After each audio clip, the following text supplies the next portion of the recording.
thugs over here, and then the white protesters, they ain't called thug. Ain't nobody ever called them a thug. You know what I'm saying? So the media, even when they had tiki torches and Nazi things, they wasn't called thugs. Right? Exactly. There was violence on both sides. So we're saying this happens in sports a lot. That's what we're saying. This happens in sports as well, because you already know.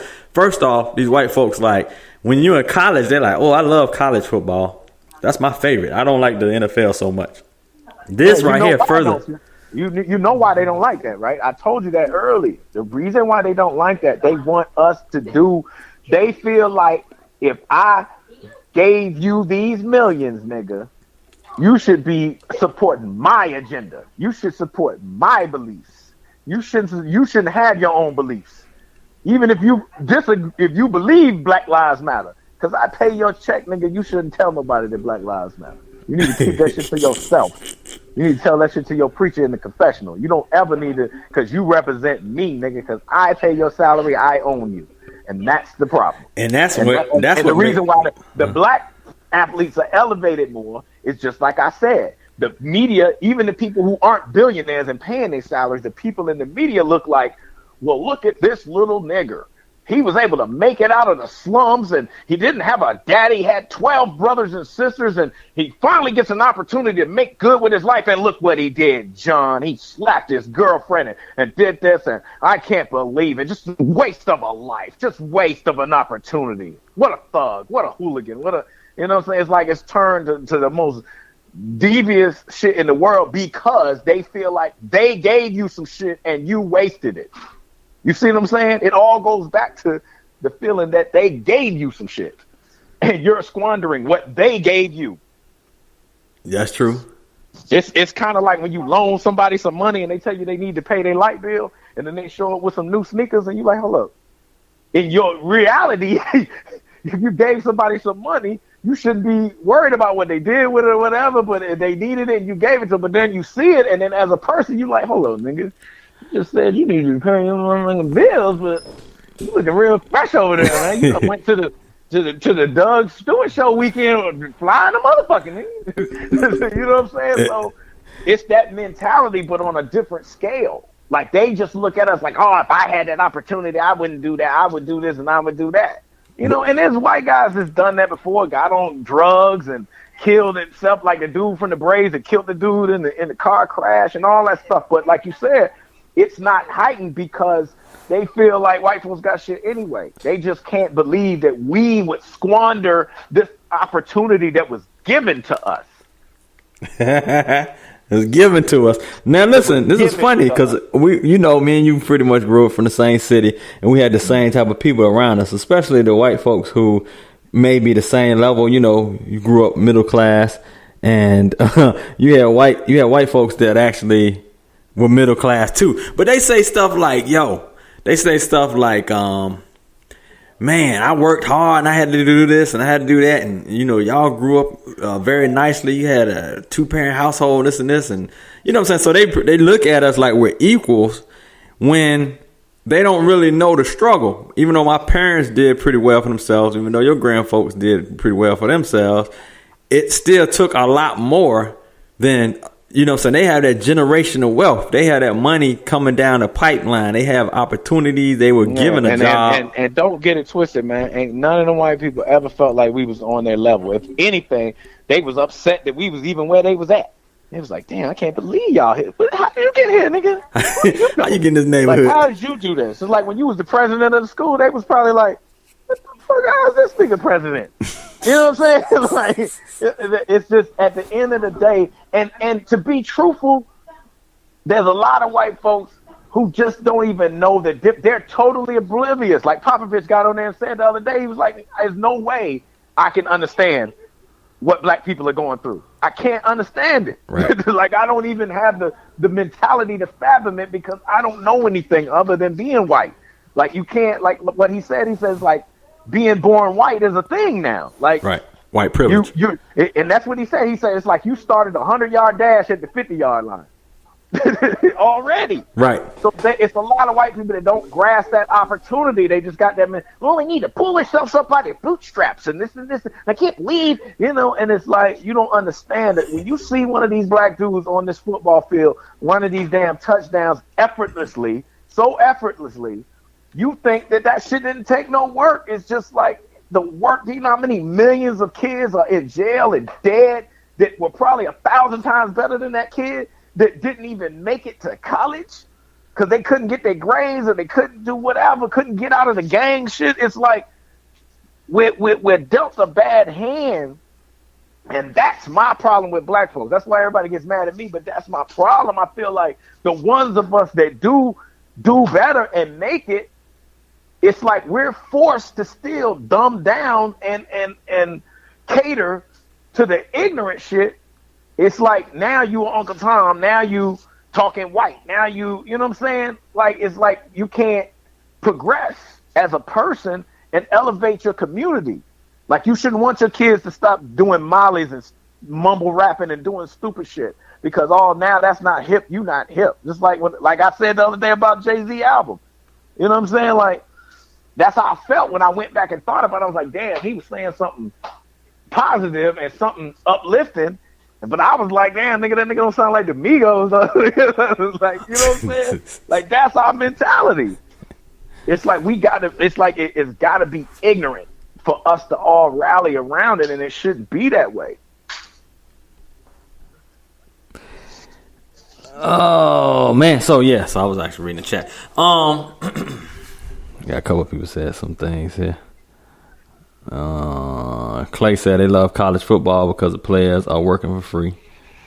Yeah, I mean, and that's a different argument. I still don't believe they're working for free. They got a scholarship, they get food, they get room and board. I mean, they don't get paid the billions of dollars for the work that they're doing, but I mean, you got a college education, and we're supposed to take that and run with it. But that's what bullshit. We're supposed to do. It's the opportunity that they gave us. Another opportunity. It's bullshit though. Because look at the back. Look at how much money Alabama made out of the whole shit, and you get a damn $20,000 scholarship or whatever to go, but they don't even pay for. Like, it might be $50,000. Yeah, you get room and board, but that's it. You can't do shit else, and you at practice all day, every day. You can't have a job. That's the problem that I have is that they can't earn. Like, if somebody comes to you, Nike or Insure or Under Armour wants you to be in a commercial or do some shit, you can't do it. Even if I don't show the Alabama colors or nothing, as a human being, I should be able to earn a job. It's like saying I play football, I can't work at McDonald's. Right. I can't even work at the post office. I can't do shit. You know what I'm saying? And that's the problem that I have with it. But at the end of the day, it's not like they're not getting shit. They are getting something. They ain't getting enough. That's our issue. They're not getting enough. I mean, what you want them to get, a market share of the profits from the fucking yeah, get a TV piece of the Alabama, goddammit. Okay. There's different things people have said. You might not necessarily get paid right then, but why not put something away for them as a future, like into an investment that they can put it in an escrow account, put a mutual mutual fund that they can tap into 10 years from now or something like that. That makes sense. I mean, but none of that's going to happen as long as niggas keep going and watching football on Saturday. You see what I'm saying? As long as we're still supporting that shit and still rallying to, Alabama, Clemson, nigga, my team, man, I'm the Virginia Tech, and like shit. As long as we still in the middle of the argument, we still ain't shit. If black people start watching college football, the shit's still gonna continue. No, if black people start playing college football, that's a whole nother story. Now that really take a lot. You saying we ain't gonna play until these? No, we're not gonna play. We're not gonna play. I mean, that's what it's gonna take, man. That's what it comes down to. That's all we got. We don't own no teams. We not owners. We the fucking players. So it's just until we just say we ain't gonna play until these conditions are met. That's the bottom line. But that's never gonna happen because you're gonna have a couple of black dudes like, man, just like the dude said on school days. Man, shit, I'm the first one in my family to ever go to college, man. I ain't fucking that up for none of y'all. I don't give a damn about no Bishop Tutu or Reverend Dr. Juan or none of that. That's exactly what he said, and that's how there is a dude out there who don't give a fuck about that. It's a dude out there who's the only black dude on the team in Nebraska who don't give a fuck about that shit you talking about right now. He don't give a fuck about Colin Kaepernick or none of that shit. He just want to play football. And he love that white girl, and he don't give a damn. So that's the whole point. And that's the difference between us. It's like we have to rally behind something that means something. That might but be I what guarantee it is, you, tomorrow, let them take power off stars. And watch how many people. Well, we got to do something. We got to get one. We got to get Ghost and them back in there. Tommy and Ghost. We'll have motherfuckers outside of goddamn stars and walking around with ticket signs. And all. I can't believe it did this. Can't believe it did this. Roger, no rerun, no rent. They'll be out there protesting like hell. Did you say Roger, no rerun, no rent? Exactly.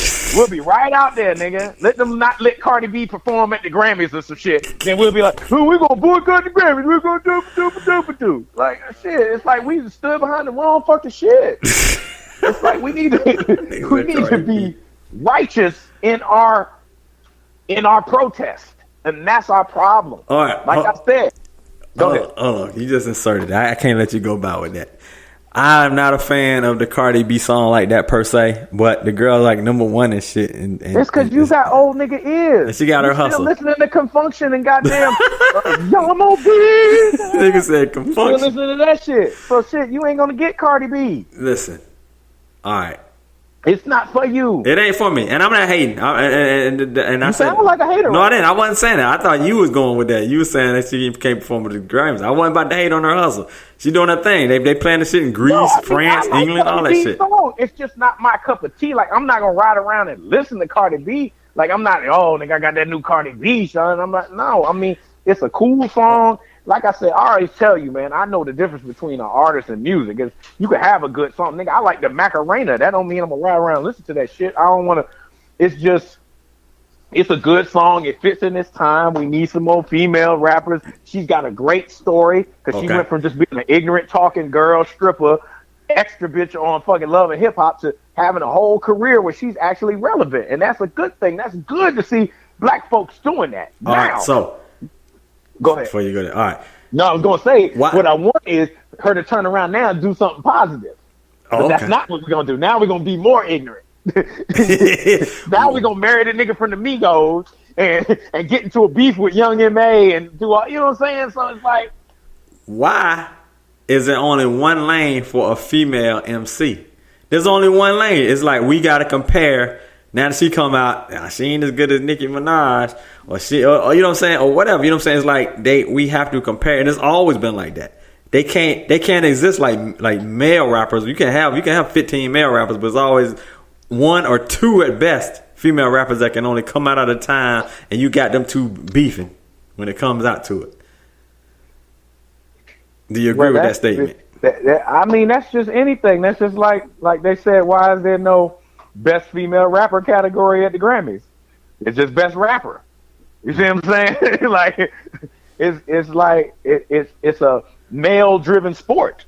It's a male driven genre, and there's not a lot of room for and also because of the style of music. Like even the women who have succeeded in there, not since Salt and Pepper has there been a female rapper that's been feminine. Queen Latifah wasn't feminine. She made Ladies First and all that. Light one feminine. You know, she had to dress with a suit on and had her African stuff on, and you know what I'm saying? It's like you still kind of gotta be niggerish to be. Is that what we're saying? Yeah, you can't just be a lady and just come out and be a sexy lady rapping and stuff. You know, the closest you can get to that is what, Fergalicious. This nigga said Fergalicious. You know what I'm saying? Like you can't. It's just the sport of hip hop. It's like you don't want to turn on 50 Cent and Jay-Z and Amigos and then have some chick talking about a skirt and how good this dude kissed her and everything. You know what I'm saying? Like but think about it. I mean, there's okay. You're right. Eve was the pit bull on the skirt and shit when she came out. Yo had to come out on Ice Cube's back. And you're probably right, man. But even Yo had to be like a nigga. You see what I'm saying? Like you know what I'm saying? When she was with Ice Cube, she wasn't like a lady. She wasn't out there like, yeah, all the ladies did it. She was like, yo, nigga, I'ma do it too. I'ma do it. You know what I'm saying? Like you gotta be manly. You know what I'm saying? You can't be feminine and do it. And that's why it's no lane, because most women are women. All right. Feminine female creatures. Here we go. Don't nobody want to hear that shit. Here we go.